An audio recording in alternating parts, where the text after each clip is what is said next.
Tea Biz Podcast delivers tea news that you need to know. A recap of the week's major headlines with commentary and cultural trends hosted by Dan Bolton. It is the voice of origin for tea professionals and enthusiasts worldwide.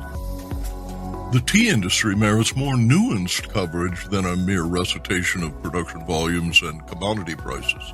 Each week, the Tea Biz Podcast recaps global developments, presenting a mix of news and features with the greatest impact on the tea industry. Pairing the Tea Biz Podcast with the more inclusive Tea Biz blog and Tea Journey magazine is innovative and interactive, permitting listeners to conveniently contact reporters at Origin to ask questions that are answered via text messages delivered privately to their phone.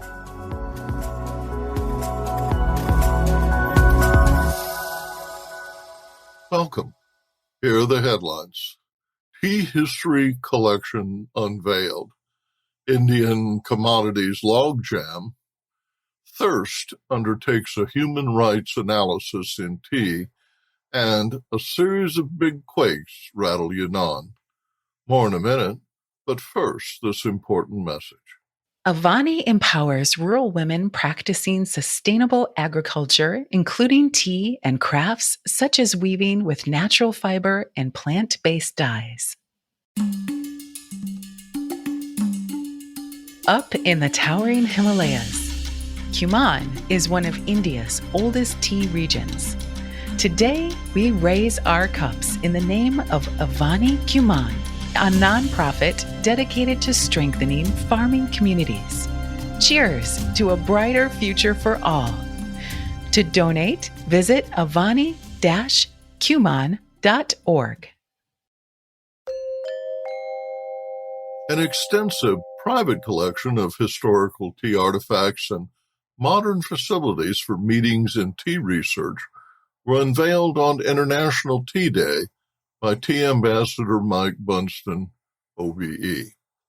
The Tea History Collection, located in Banbury, Oxfordshire in the DCS Group complex, is the inspired work of entrepreneurs Denny Short, OBE. The facility, valued at £100,000, is open by appointment to tea-related organizations and academia. It is equipped with a tasting bar, high-speed internet, archive cabinets, a video conference room, and work areas. Short, who founded DCS in 1994, grew up on a tea estate in Assam.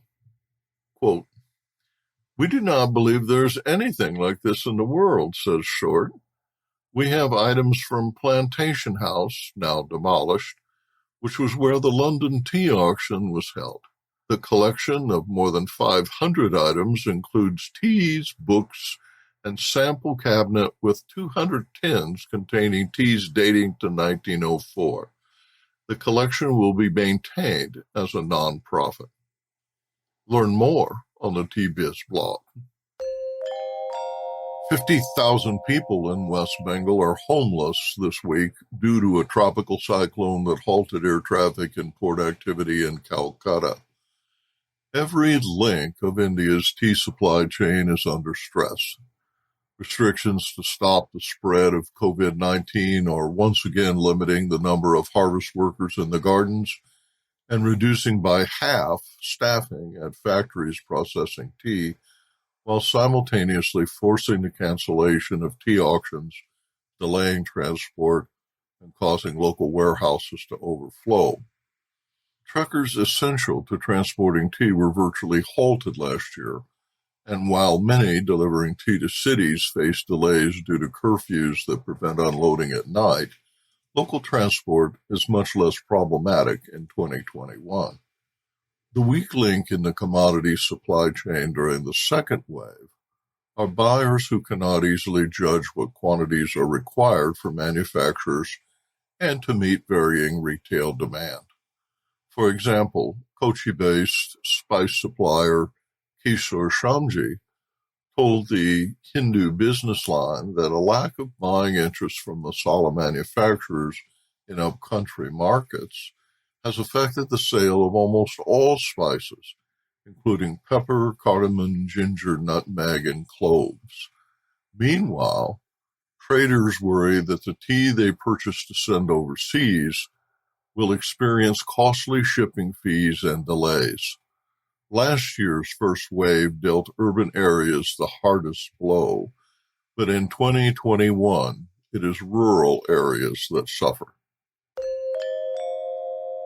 Business Insight. In India, as in many countries, mandatory lockdowns and health concerns have accelerated sales of tea. A survey of 22,000 rural small market stores known collectively as Kirana revealed a 140% increase in tea sales. Sales of hand sanitizers that appeared near the top of the list last year are flat, but sales of soap increased by 50%, according to Store King. Pest and mosquito repellent experienced a 200% increase, and comfort snacks and biscuits are up 83%. The International Roundtable for Sustainable Tea, known as THIRST, announced a 3-year program to analyze basic human rights in the tea industry. Founder Sabita Banerjee objects to, quote, rights assessment, end quote, which have a negative connotation. She favors an impact analysis. The program will document conditions for workers and farmers and identify problems, quote, but more importantly, what can be done to address these problems, she said. The first step is to consolidate existing research and then conduct in-depth studies where there are gaps, providing a global picture of the interdependencies of tea. Read more on the Tea Biz blog. 3 major earthquakes and hundreds of aftershocks damaged 14,000 structures, killed 3 people, and seriously injured 28 in Yunnan province last week. The first in the series struck Dali, located near the heart of the tea-growing region. That deadly 6.0 magnitude quake on Tuesday was followed Friday by a much stronger 6.4 quake that damaged homes and forced rescuers to pull several people from under debris. 5 hours later, a 7.4 trembler located in adjacent Yangbai rattled Yunnan again. The steep mountainous region, subject to landslides, is jittery about quakes. In 2008, a 7.9 earthquake centered in Sichuan province killed 87,000 people. Arvinda Anantharaman in Bengaluru reports on this week's India tea price auctions. India Tea Price Report for the week ending 22nd May 2021. In the week leading up to the second International Tea Day, lockdown logistics took center stage as several tea regions are under lockdown to contain the COVID pandemic. The Kochi Tea Trade Association has asked the transport of auctioned tea from trading centers be allowed. While tea has been classified as essential commodity and is exempt from restrictions, there seems to be some confusion owing to lack of clarity in what is allowed or not.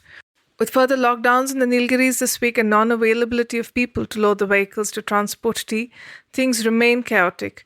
At the moment, SAIL 21 auctions across the country look likely to be cancelled or postponed. Prices for SAIL 20. In the north, Siliguri auctions saw good demand for CTC, leaf and dust from regional packeteers and blenders. Tata Consumer Products has been active here. In Kolkata, orthodox tea saw good sale with 98% sold. Of the Darjeelings on offer, about 83% was sold. Guwahati saw a marginal increase in prices for all teas. Guwahati auctions saw some handmade tea from Birjora, which sold for about 350 rupees. A limited edition Imperial Oolong from Dumni Tea Estate sold for 1,502 rupees. And 3 invoices of whole leaf green tea from Arunachal's Moling Tea Estate sold for over 400 rupees. In the south, Coonoor was the most active in sales with the highest volume on offer for any auction centre for the year 2021. About 2.4 million kilos was on offer, but about 56% was sold. Dust still remains most sought-after category here. 109 kilos of green tea was on offer but did not find takers. Kochi saw good demand for orthodox leaf with 83% sold as exporters to CIS and Middle East lent fair support. About 75% of CTC leaf was picked up, with the major packeteers being the main buyers. Compared to sale 19, good Nilgiri leaf saw marginally higher prices. Supplyco and IncoServe continue to be top buyers to meet the demand for distribution of essentials in food kits. And now, a word from our sponsor. Q Trade Teas works with tea purveyors at every scale, from promising startups to the world's largest multinational beverage brands in the hot, iced, and bottled tea segments. With U.S.-based formulation, blending, and packaging services, Q-Trade can help you innovate, scale up, and grow your specialty tea brand. For more information, visit our website, qtradeteas.com. Tea-Biz this week travels to Nepal to meet Aasha Bhandari, the newly named International Trade and Promotion Executive at the Himalayan Tea Producers Cooperative. And then to the North Carolina campus of Wake Forest University to learn from student William Liu on why ancient teas and rituals retain their appeal with young people. Nepal's tea industry reported record sales in 2020. The fabled tea land is growing greater quantities and greater varieties of loose and broken leaf teas, thanks to a government-initiated expansion of the industry to high-altitude gardens in non-traditional growing areas. Rural agrarian entrepreneurs are redefining offerings for an international market thirsty for the distinct taste of Himalayan-grown oolongs, white teas, and premium black whole leaf. In this segment, Arvinda Anantharaman introduces Asha Bhandari, newly named to promote trade at the Himalayan Tea Producers Cooperative, a consortium of all orthodox tea producers established in 2003. Asha Bhandari is the International Trade and Promotion Executive at HIMCOOP, Nepal, the marketing platform for producers of orthodox tea. Previously, she was with the International Trade Center working on a sustainable map project when she was invited to take over this role at HIMCOOP. Here she speaks to us about her plans for HIMCOOP and what she sees as strengths, challenges, and opportunities for Nepal's tea industry. You've recently taken charge of trade and marketing for HIMCOOP. What challenges and opportunities does it present you with?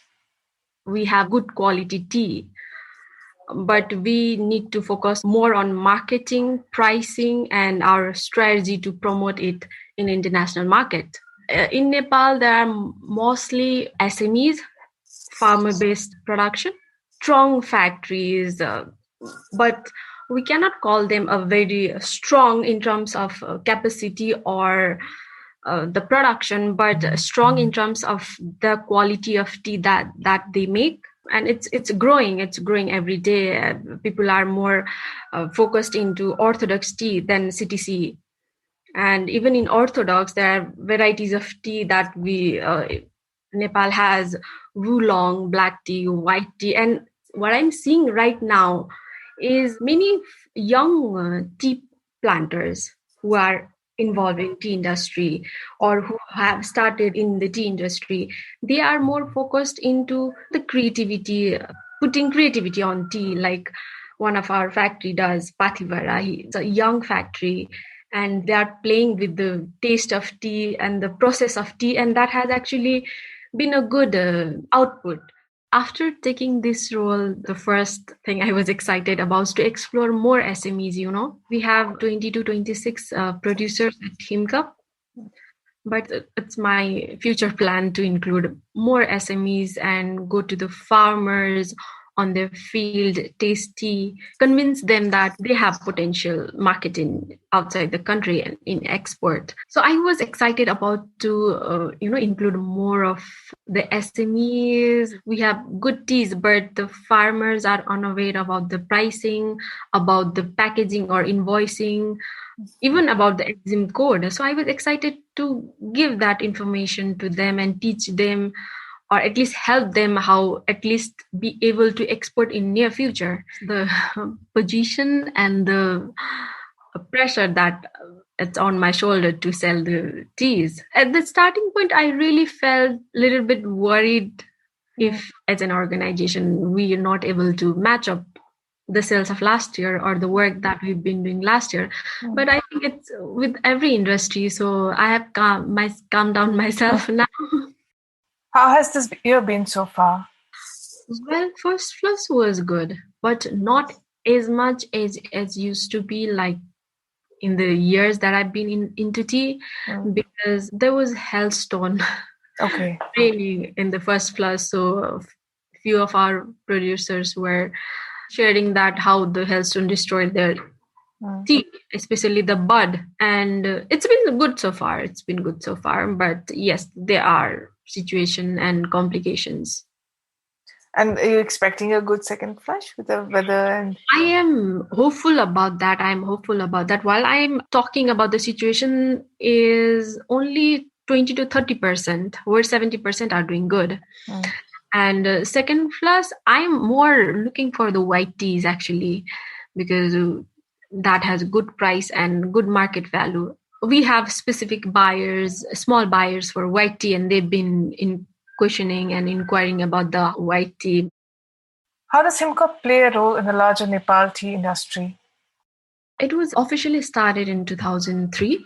HIMCOOP is basically established as a joint marketing agent for the tea producers, common marketing platform, because at that time, no matter how much factory is doing well, but standing alone to export comes a lot of with problems and one cannot afford to stand alone and export tea. Right now, there are a few factories that have been doing that. But 20 years back, it was HIMCOOP was a thing because it jointly used to do marketing for them. A lot of teas has been sold from HIMCOOP. So it was established to promote Nepali tea, Nepali orthodox tea and organic tea in international market. HIMCOOP works on a cooperative model. So they are a member of HIMCOOP and they've been sending us the every season sample, and we've been forwarding it to our buyers, searching buyer for them. And that's how we work. And even last year, there was a COVID situation, and we as an organization did not stop because of the COVID, and we kept providing samples to our buyer. And last year was the highest sales of HIMCOOP in this entire 20 years or 18 years of its establishment. Would you say Nepal tea as a brand has been established? What do you hope to see HIMCOOP do in this space? I would say it's on the process. Established, not yet. Long way to go. But I think for now, for the factories that we are selling, for the buyers they are buying, it has already been established. But for the new market, I would not say in the whole tea world market, most of them knows about it, but few of them are unaware about it.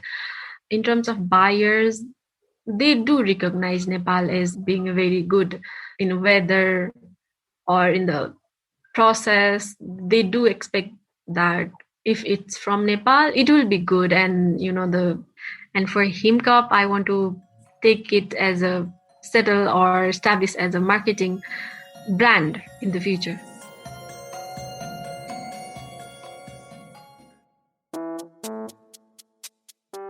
William Liu is a 20-year-old sophomore at Wake Forest University, so inspired by tea that he and his classmates established the World Tea Association on campus and online.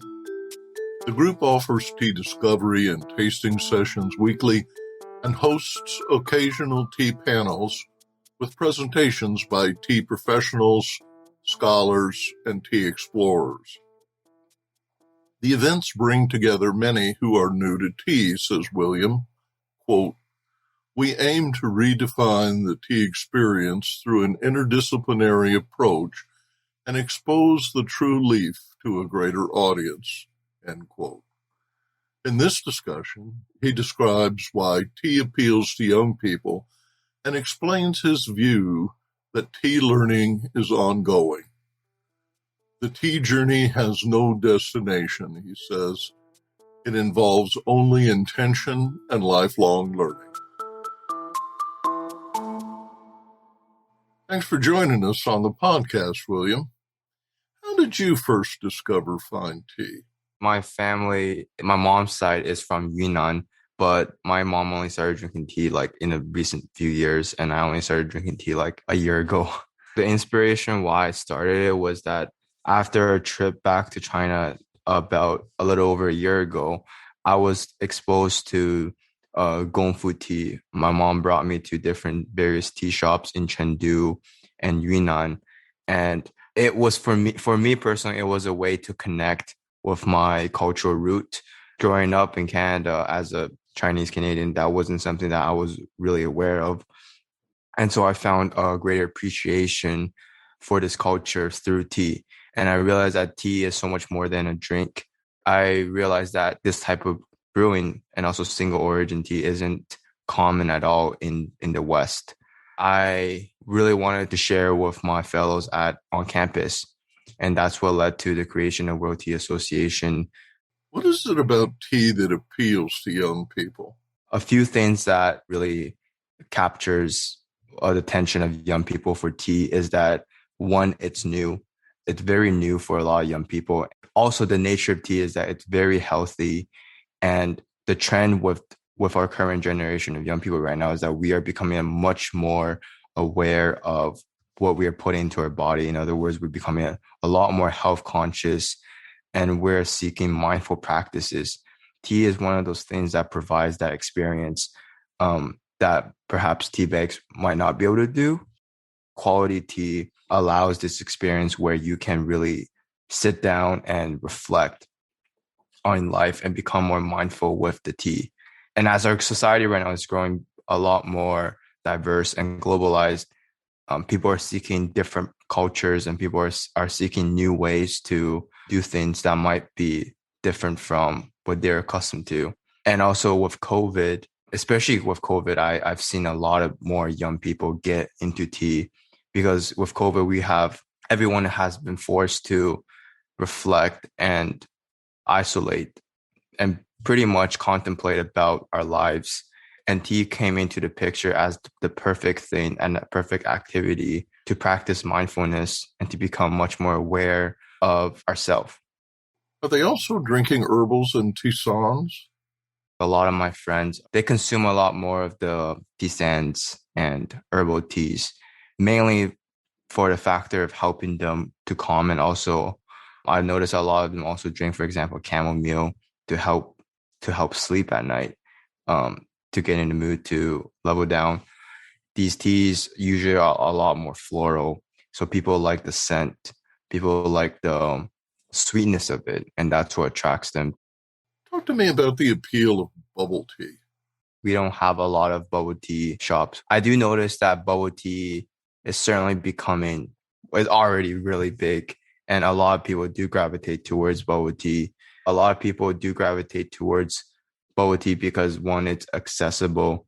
It's also very sweet, and that's one of the things that bubble tea has that attracts a lot of people.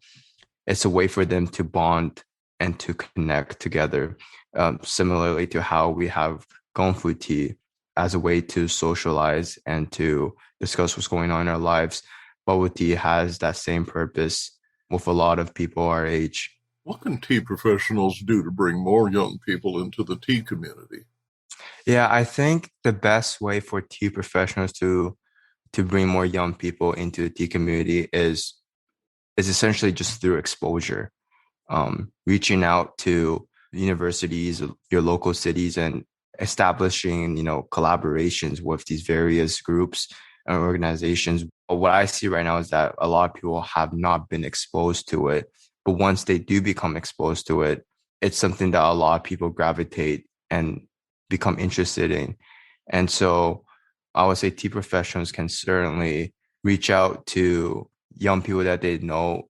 I noticed that some local tea shops, they would host weekly nights playing chess and tea. So people can come in and they would sit down and they would play some chess. And while they're playing chess, they would be exposed to the environment in the tea shop. And the tea they will consume will be the tea from the tea shop.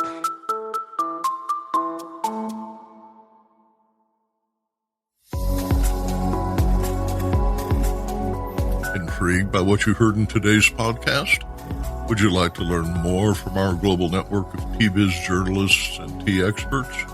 Contact them directly through Subtext, a private message-based platform. Avoid the chaos of social media and start a conversation that matters. Subtext message-based platform lets you privately ask meaningful questions of the tea experts, academics, and tea biz journalists reporting from the tea lands. You see their responses via SMS texts, which are sent direct to your phone. Visit our website and subscribe to Subtext to instantly connect with the most connected people in tea. Remember to visit the Tea-Biz website for more comprehensive coverage. That's www.t-biz.com. Thanks for listening. Farewell till next week.